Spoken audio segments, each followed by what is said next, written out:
Not every love story is meant to end in forever. Some love stories start as dreams and slowly turn into hell and nightmares. If you've ever loved someone who dimmed your lights, who made you lose yourself, whether emotionally or physically, or stayed because you thought they would change, then this story, it's for you. Ellie was 26 and a young dermatologist building her career. She loves helping people feel good in their skin and in turn, boosting their confidence. She was from an average home and didn't grow up with much, but she had this quiet confidence, like someone who knew her worth and was destined for greatness. Ellie had always dreamt of a fairy tale love, a love that she felt was only meant for princes and princesses. She grew up in a loving home, which was one of the factors that kept her wishing for a home like hers, a love like her parents. She believed in not settling for less and also not being the less to be settled for. Reason she kept growing in every aspect of her life, whether financially, psychologically, physically, and mentally. And there is Dave, a 30-year-old tech genius who was born into wealth and privileges wrapped around him like a second skin. He was handsome, tall, dark, and had eyes that make women drool and chase after him.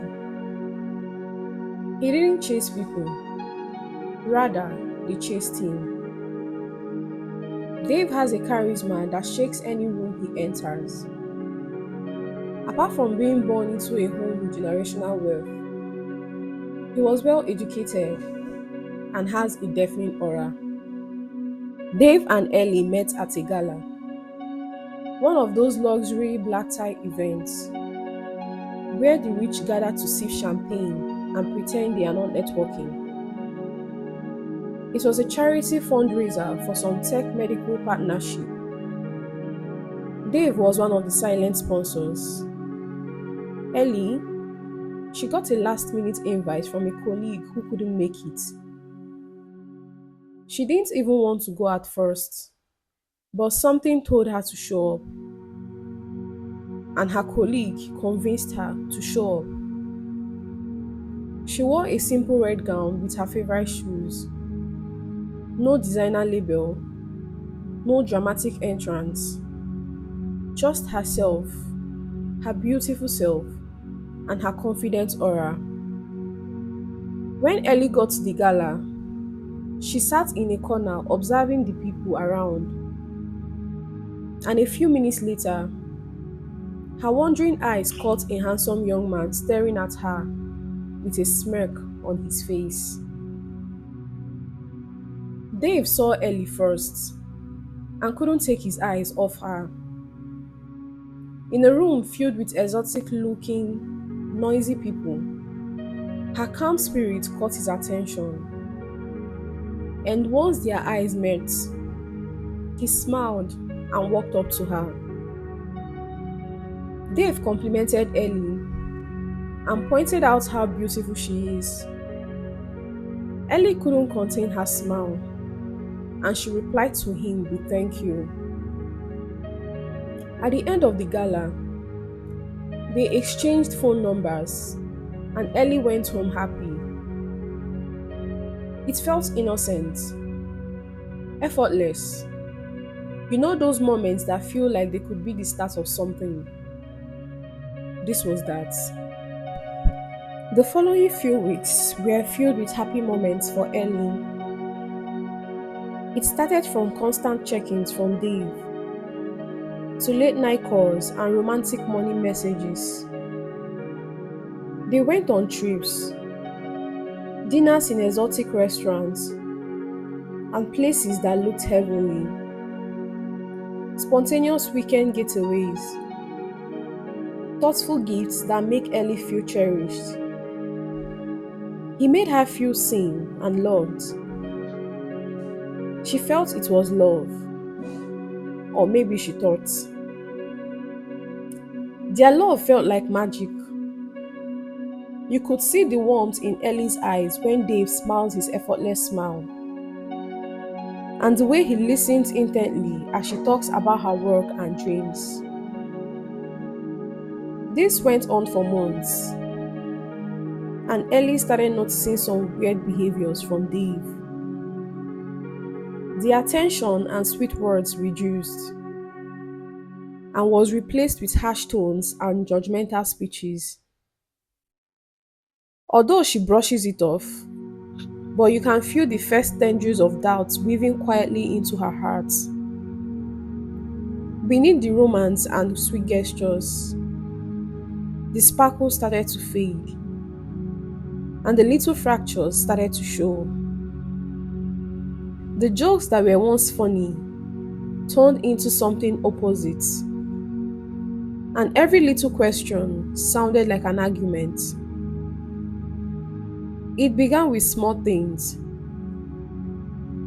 Ellie started noticing Dave's glance when she laughs too loudly, a trait that was never an issue at the beginning of the relationship. The subtle disapproval when she talks about her work and dreams. It felt like he wanted her to quit. He kept complaining how the work and her clients took all her time, and how she spends most of her nights at the clinic. He started distancing her from her close friends and family by getting visibly angry whenever she's on a call with them or plans an outing. The man who once praised Ellie's dedication now questions her late nights at the clinic and accuses her of cheating with her male clients. His compliments feel more like judgments. He would always tell her to stop eating and how fat she was getting. This was the same thing he saw but never complained at the beginning. So why is he a problem now? Ellie started to hesitate before answering calls from family and friends.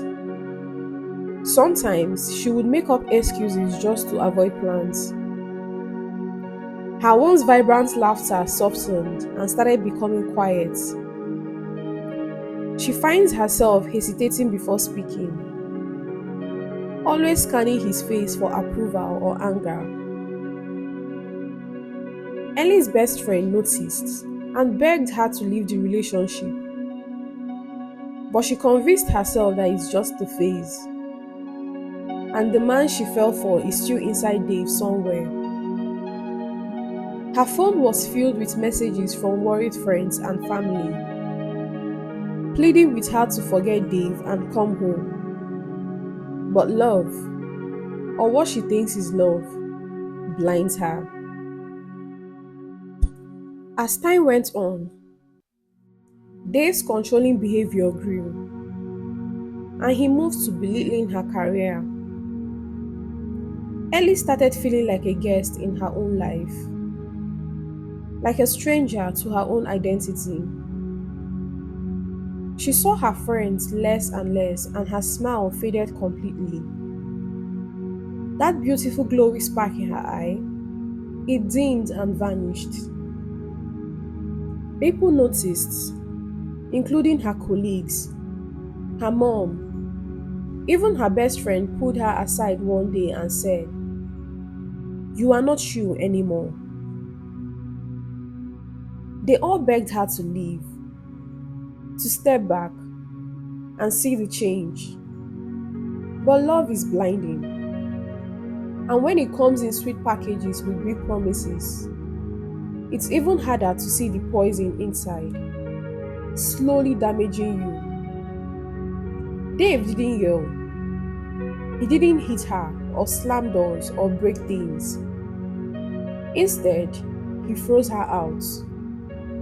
He drained her with silence and distance, with looks that cut deeper than words ever could. Ellie started living on edge. always checking her phone constantly, reading text twice before sending and explaining herself like she was in court, being judged for a crime. And every time she thought things were getting better, he would switch, practically doing a U-turn. Ellie kept adjusting, shrinking, and trying hard to be what he needed. But it was never enough. She wasn't enough for a narcissist like him. Then one night, it happened. It all came crashing down. There was an argument, loud, furious, uncontrollable argument. Dave found a text in Ellie's phone from a male client asking when next he could come to the office for a skin consultation. Dave saw this text and all hell was let loose. He accused her of cheating, which Ellie swore she never did. You can almost hear the slamming doors, the breaking of household items, the harsh words cutting through the silence and into the weary wind.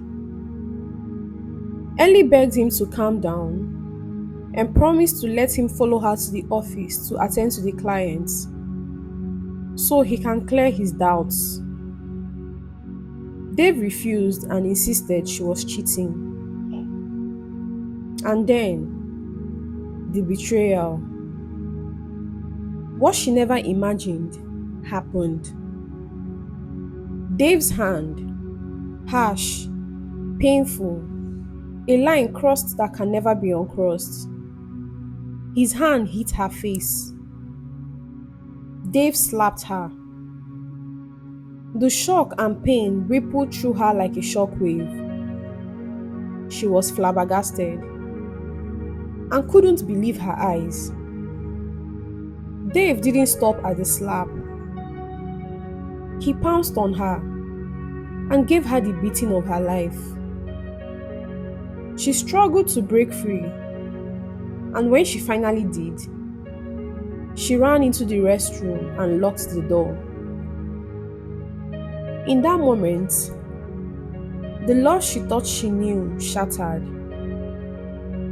She sat alone in the dark, the glow of her phone illuminating messages from loved ones, urging her to run, to fight, to live. You could hear her heartbeat, wild and scared, almost beating out of her chest. And yet, amid the fear, there is a small spark, the first blink of true courage. She called her best friend with a shaky voice and asked her to pick her up the next day.